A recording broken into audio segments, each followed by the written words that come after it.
Nous, c'est Ruben et Katia. Avec notre premier van Franklin, nous avons sillonné les routes d'Europe.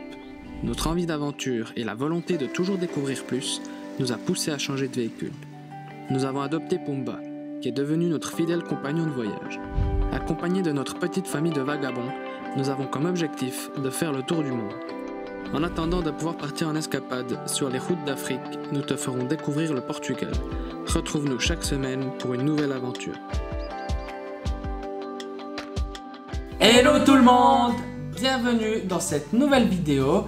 Aujourd'hui, on n'est pas de sortie, on va rester dans notre bureau pour vous expliquer un petit peu la situation actuelle.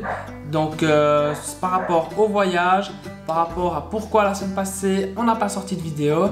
Toute première chose, pourquoi nous n'avons pas fait de vidéo la semaine dernière. La question elle est super simple, c'est juste qu'on a eu la visite de mon meilleur ami qui est venu de Suisse. Donc ça faisait 7 ou 8 mois qu'on n'avait pas vu. Et du coup on a profité de passer du bon temps avec lui et sa chérie. Donc ils sont venus chez nous, on allait un petit peu visiter Porto et les environs. Alors, première grosse nouvelle, le médecin m'a enfin accordé son feu vert pour pouvoir partir. Bien sûr, il m'a fait une ordonnance pour mon médicament que je fais toutes les semaines, une ordonnance de plusieurs mois. Ça a été un peu le BINS pour pouvoir s'organiser avec la pharmacie, parce que c'est vraiment que la pharmacie de l'hôpital qui peut me les donner. Donc eux, ils n'acceptaient pas parce qu'à la base, c'est une boîte par mois. Et puis occasionnellement, si c'est en vacances, c'est 2 boîtes. Et puis là, c'était trop de boîtes pour ça. Donc ils ont dû regarder avec le médecin, s'organiser entre eux et tout. On a eu enfin le feu vert, donc on a pu aller les chercher. Et notre médecin, il est super sympa. Il a dit que s'il y avait quoi que ce soit, pour qu'on puisse se gérer, ou que si j'étais en problème de boîte de médicaments et tout, qu'on n'avait qu'à s'organiser par mail avec lui et qu'il se débrouillerait pour me les envoyer durant le voyage. Il l'a déjà eu fait avec un patient qui était au Cap-Vert, donc il m'a dit je trouverai une solution pour me débrouiller si vraiment il y a quoi que ce soit. Donc il est super sympa et ça fait plaisir d'avoir une nouvelle comme ça, quoi.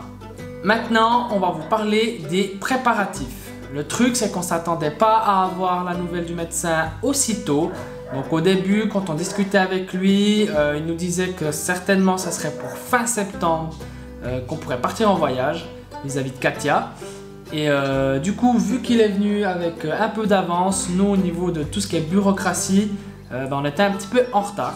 Ouais. Donc là, ça fait beaucoup d'un coup. On est en train d'organiser pour le permis de conduire. Parce que depuis qu'on est ici au Portugal, moi j'ai fait la demande pour changer mon permis de conduire. Sauf que ça prend énormément de temps. 6 mois que j'attends qu'on me donne le permis portugais, c'est toujours pas fait. Mais là on est sur la bonne longueur d'onde parce que ils ont enfin accepté. Ensuite il y a le carnet de passage en douane. Donc pour ceux qui ne savent pas ce que c'est une sorte de passeport pour le véhicule. Donc il y a beaucoup de pays d'Afrique qui le demandent et d'autres pays aussi dans le monde.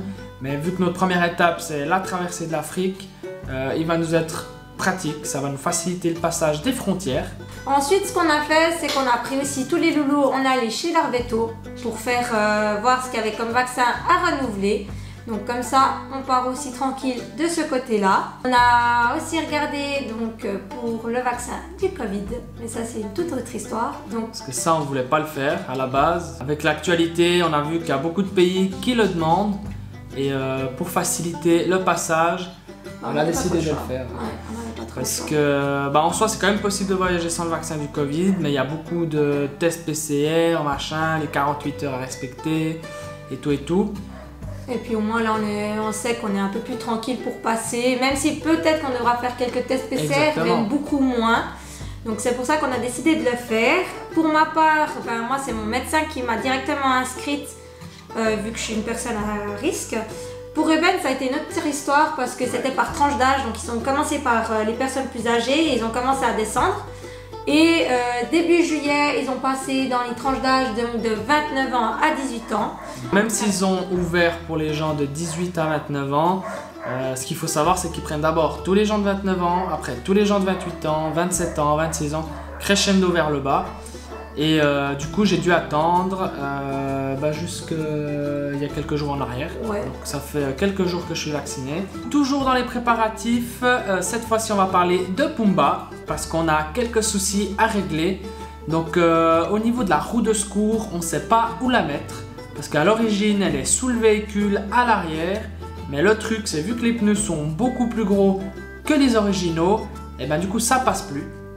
Donc nous ce qu'on a fait, c'est qu'on a été demander un devis chez un préparateur 4x4 et du coup j'ai été demander un devis, c'était nickel, j'étais prêt à l'accepter, sauf qu'ils ont énormément de délais d'attente et on ne pouvait pas patienter jusque là. Du coup provisoirement on va prendre la roue de secours avec nous dans Pumba, on va essayer peut-être de la mettre sur le toit ou la sangler quelque part. On va trouver une solution. On va trouver une solution. Et une fois qu'on sera au Maroc, on verra pour faire quelque chose par là-bas. Et on avait aussi demandé un support pour les planches de surf parce que depuis qu'on est au Portugal, on a commencé à faire du surf. Et puis on a adoré ça. On a adoré ça, on a acheté notre propre matériel. Pour continuer à surfer durant Pour le voyage. continuer à surfer pendant le tour du monde. Et là aussi on avait demandé un support à l'arrière. Et du coup, ça tombe à l'eau. c'est tombé à l'eau. On va certainement aussi les mettre sur le toit.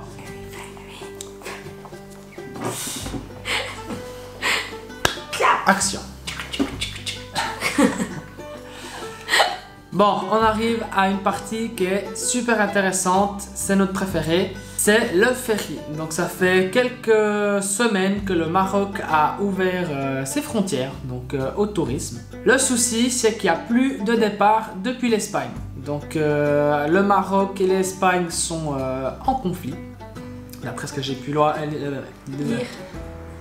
lire sur internet. Et du coup, il n'y a pas de départ depuis l'Espagne, ce qui nous embête un peu parce que c'est la solution la plus rapide et la moins chère. Du coup, le Maroc a fait une proposition au Portugal, donc d'ouvrir, de faire un départ de ferry depuis Portimão. Sauf que ça fait 2-3 semaines, voire un mois que c'est en négociation. À chaque fois, il y a des nouvelles qui sortent, mais c'est des nouvelles qui se répètent. Donc c'est comme quoi Portimão est un petit port et qu'ils n'ont pas les infrastructures pour accueillir énormément de gens. Donc c'est un petit peu en stand-by. Nous on voulait partir depuis Portimão, mais vu qu'il n'y a pas de nouvelles, on a décidé de partir depuis la France. Donc on a réservé pour fin août un départ depuis Sète. Donc on va faire Sète-Nador. Ouais. Et on a hâte, ça va être long, surtout pour les chiens, parce qu'il y a quand même 39 heures de ferry. Ouais. Et du coup, on a dû louer une cage à l'intérieur du bateau, et du coup, voilà. Ouais, ils n'ont que le droit de sortir pendant les heures de balade. Par contre, ce qui est bien, c'est qu'ils ont mis des petits coins où ils peuvent aller justement faire leurs besoins. Mais c'est stressant, je trouve. Enfin, ça me stresse un peu, surtout pour les loulous, d'être en cage comme ça autant de temps. Mais après ils ont mis aussi à disposition qu'on puisse voir les animaux avec une petite caméra. D'après ce qu'on a vu, il y aurait des petites caméras dans chaque cage et on aurait accès pour les voir pendant le voyage. Voilà, donc au moins on a un petit œil dessus, on s'est aussi renseigné là où elles sont mises, c'est climatisé donc elles n'auront pas chaud. Alors en conclusion, on va continuer à traiter tout ce qui est papier, enfin tout ce qui nous reste à traiter. On va aussi faire un tri dans Pumba pour être sûr de qu'est-ce qu'on prend pas, qu'est-ce qu'on a surtout besoin ou pas. Éviter de prendre des choses futiles qui ne servent à rien. Exactement. Et on va essayer de continuer à vous filmer des endroits par ici, mais on vous garantit rien. C'est que dépendamment de la charge de travail, entre guillemets, hein, parce que il y a de la bureaucratie sur le Portugal, ça nous prend énormément de temps. Des fois pour une chose qui paraît simple quand on était en Suisse ou autre. Ici c'est une catastrophe. Ici c'est une vraie mission. Et du coup, on vous garantit pas qu'on fera une vidéo par semaine jusqu'au départ. Mais on va quand même essayer de s'y tenir. Ouais. Parce que l'air de rien, c'est quand même, ça nous prend du temps, il y a du montage, il y a tout. Ouais. Et voilà. Et si la vidéo t'a plu, n'hésite pas à nous laisser un petit like. Et on se retrouve la semaine prochaine pour une peut-être vidéo. Ciao. Ciao.